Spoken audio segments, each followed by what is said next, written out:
Gunners, let's have this discussion. Pretty sure many of you have heard about the Sonya Massey situation, shooting. I'm not one to, be quick to jump on trends, hop on the internet. And even though in some cases it could even profit or benefit my channel, that's not my first reaction. In fact, I'm trained in public relations. So many people don't know that. They just think I'm just a normal YouTuber or a guy on the internet. But I'm actually trained in public relations. So I'm trained in communications. I'm trained in public relations. I went to school for this. Did internships for this at some well-known TMG Strategies, formerly McGann Group. Now, well-known public relations firms, things of that nature. So when I say I don't just jump on a bandwagon, I don't. I want to be objective. I want to be about truth and true conviction, and most importantly, preserving our rights, preserving our Second Amendment rights overall. For the Second Amendment, unapologetically, to the point where, hey, I'm gonna get into more of this about my beliefs. But in this case, the Sonya Massey case, I just Sonya Massey. This changed things. This changed a lot. I mean, in fact, this is probably one of the first time I've seen law enforcement shooting, and I'm like, those women should have been able to protect themselves. It's a scary thought to think when you may have to protect yourself against law enforcement, but in this case, I believe that nobody has a right to go in someone's home after you call the police. They see and should have been able to see, should be trained. This is why we need Sonya Massey. We need Sonya Massey policy and legislation going forward right now, simply because those officers missed so many red flags. And it was not one, but two. Okay, they failed to follow certain procedure. They used her to go over, which is potentially the suspect, or potentially, I don't know how you or what you would want to call that. If she's not a suspect, she called the police, but but it is like when you go somewhere, you don't really know what it is, even though a call could come in. So I want to be objective. I'm seeing it from a police perspective here. I've had enough law enforcement perspective, talk with law enforcement, have law enforcement friends directly that I know. Like, I know for the most part how cops think. Okay, I mean, good cops. And first of all, cops control an environment. Okay, when he first got there, she said, "Please don't hurt me." That right there was a red flag. Well, what do you mean hurt you? That was a red flag right there. Come on, man. Your antenna's got to be up. Unless you are intentionally waiting to go into a situation to harm somebody, and that's just your temperament, you're just a hothead, you're just willing to go off, fly off the hook, you're just willing to do something, you're racist, you just want to hurt a black person. I don't know.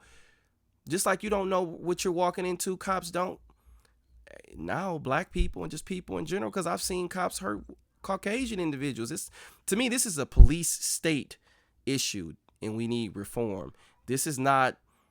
I don't think it's so much racism plays a part in it. It does, because I just think that maybe with the way black people are portrayed online and portrayed in the media all the time, like we're demons and like we're just some bad people. Maybe, just maybe, okay, people walk into certain environments and certain situations and they stereotype or they have a prejudice or a bias, not necessarily racist, but racism absolutely, in this case, I can't be ruled out. And then you look at the record of the officer. When you look at it now, how many times he had resigned, been terminated, just so many other things. And then we have a history of the police being involved with the KKK, and we know that those remnants of the Ku Klux Klan, after 140 years, almost 150 years in this country, aren't just eradicated. There's some places people still have certain strong beliefs, and they were within law enforcement, judges, cops, etc. So when it comes to the odds of black people dealing with police, it's not always favorable. Historically, it hasn't been. Okay, now it's been very favorable, and I can preach to that on my end. So I'm for good cops. I'm going to defend good cops.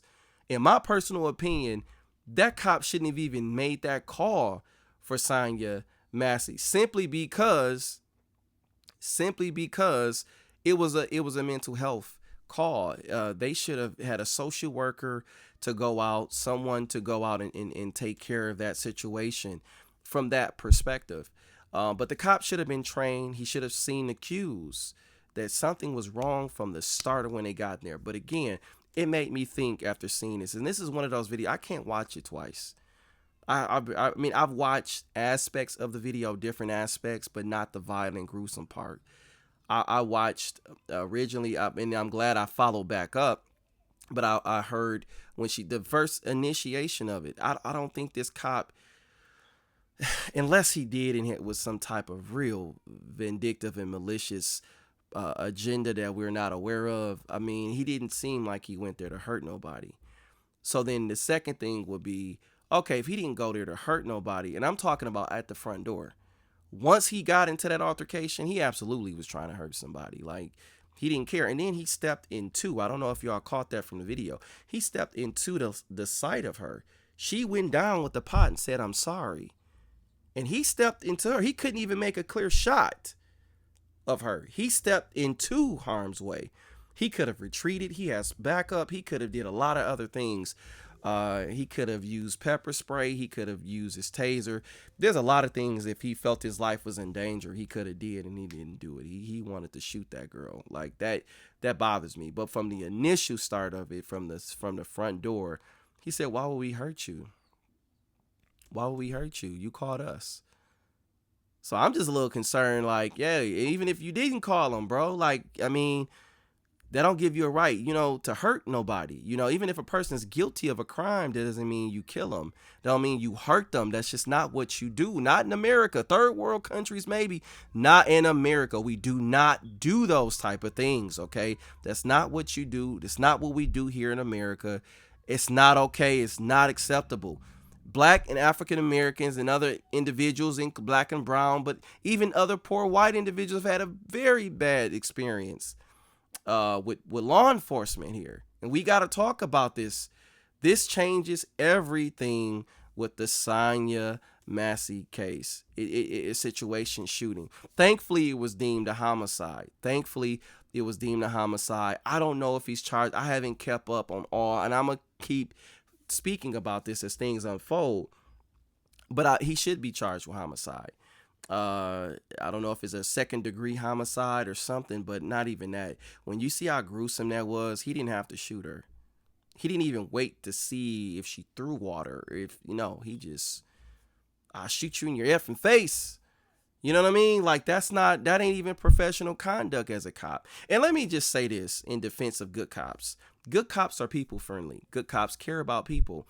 Good cops are also protective, but they're also, they have those soft skills. You know what I'm saying? Like, you can't really have people on law enforcement, and I've seen all different types of cops, and I can get into and unfold more of my perspective with law enforcement because I have an extensive experience with law enforcement coming from the inner city. You have a lot of run-ins with the law. That's just guilty or innocent. That's just what it is. Thankfully, in my cases, I've always been innocent. I've never had no real serious, because the truth, the facts come out, and there's even been a story behind the truth about that. But not in inner city. Everybody don't have the privilege and the blessing to have the best attorneys, Jewish attorneys. They don't always have that. So with that being said, I got to defend the poor here, the marginalized, those who don't have a voice. It is very scary sometimes calling the police. You do not feel comfortable. In fact, even just riding and seeing the police, you don't feel comfortable. These are the unspoken things African Americans feel we don't always say and share. That's the truth. Now, let me give you my perspective personally. I have had great cops. I mean, I can tell you about a detective right now. I need to find him. If you're the detective from Auburn Hills, I'm looking for you. Just know that, because I need to speak with you. From 2014, you know who you are. Yes, my guy. I like him. I could talk to him about stuff, police matters. I can talk to him about real things, and I know he's a good dude. So there are great cops, and I think majority are great cops. I'm not one that's pessimistic, think majority are bad cops. No, I don't think that, okay? I'm not for the police state. I came out and I said I was against Trump in his big mandate to empower the police state. with this whole federally protection of immunity for law enforcement in the police state. That's not okay with me. I'm not going to support that. I can't vote for him in good conscience, knowing what that's going to cause policy wise. I can't do it. We're just now getting justice with people who kill us in the street, black people and other people. We got to have justice here in this case and other cases going forward. But back to the complete story here. I have had great experiences with cops. That detective, good guy. This guy, I got into. I'm gonna start talking about this more and telling my story. I got into a legal self defense shooting in 2014. It's this man's taken care of now. You know, great attorney. Shout out to Emily Long, Duke Law Group, Long Law. You know, you were awesome on that. Politics got in the way of me and my attorney, and she went on the other side, and that's cool. You still my homegirl, Emily, and I need to check up on you. But truth of the matter is, if I didn't have a trial attorney, a good attorney that's going to look at all the evidence, police was on my side, Michigan State, the former Michigan State Police. I don't know what this Michigan State Police is about right now, but on my side, willing to testify on my behalf. I had great counsel, great defense, but this was a very costly thing. And everybody don't have that. So, but starting out with the detective, like I remember when he did something for me in my case that he didn't have to do. I could have sat in jail and he made sure that I didn't. And it was nothing that he knew I was a graduate student. I was in grad school getting my master's degree, and I'm not a criminal. I'm not out here living like that, which is the dumbest thing people could try to spread on me because of my politics, because I'm a Republican.